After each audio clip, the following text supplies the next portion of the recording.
PMC ധാരണാപത്രത്തിൽ നിലപാടിലുറച്ച് CPI. മുഖ്യമന്ത്രിയുടെ നിലപാട് അറിയട്ടെയെന്ന് CPIയുടെ ദേശീയ ജനറൽ സെക്രട്ടറി ഡി രാജ പറയുന്നു. ധാരണാപത്രം പിൻവലിക്കണം. ധാരണാപത്രം ദേശീയ വിദ്യാഭ്യാസ നയത്തിന്റെ ഭാഗമാണെന്നും ഡി രാജ പറയുന്നു. ഉറച്ച നിലപാടിലാണ് CPI. Chief Minister was away from the country. I am told he has returned last night. Let us see what he is going to do, what interaction he is going to do with other LDF parties. That is our position because it is very clear MOU is part of the NEP 2020. We have been questioning NEP and we have been protesting against it. We have been saying no to NEP. Now suddenly the LDF government signs MOU and I am given to understand there was no proper discussion also within the cabinet or among the LDF partners.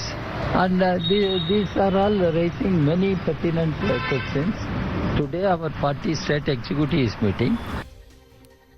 D രാജയുടെ വാക്കുകളാണ് കേട്ടത്. CPIയുടെ ഉറച്ച നിലപാടുകൾ കൂടിയാണ് അദ്ദേഹം പറയുന്നത്. അതായത് സംസ്ഥാന നേതൃത്വത്തിന് പൂർണ്ണ സ്വാതന്ത്ര്യം കൊടുത്തിരിക്കുകയാണ് ഏത് കടുത്ത നിലപാടെടുക്കാൻ. അതാണ് ആ നീക്കത്തിന്റെ ഭാഗമായി വരുന്നത്. അതാണ് ഡി രാജ വിശദീകരിക്കുന്നത്.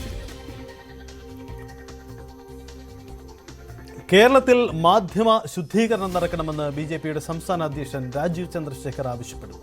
സ്വർണ്ണക്കൊള്ളയിൽ നിന്ന് ശ്രദ്ധ തിരിക്കാനാണ് ശ്രമം. PMC നാടിന് ഗുണമുള്ള പദ്ധതിയാണെന്ന് രാജീവ് ചന്ദ്രശേഖർ.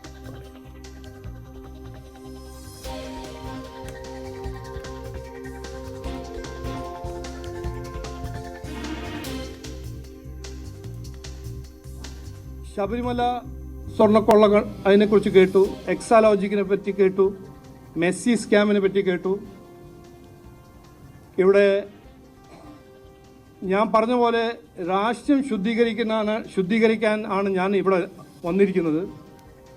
അത് പൂർത്തീകരിച്ചിട്ട് മാത്രമേ ഞാൻ ഇവിടുന്ന് പോകുള്ളൂ എന്ന് ഞാൻ ആദ്യത്തെ ദിവസം പറഞ്ഞത്.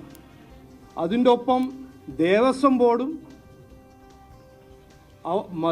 ബോർഡ് ദല്ലാൽമാരെയും ശുദ്ധീകരിക്കണമെങ്കിൽ അത് ഞാൻ ചെയ്യാൻ തയ്യാറാണ്, BJP ചെയ്യാൻ തയ്യാറാണ്.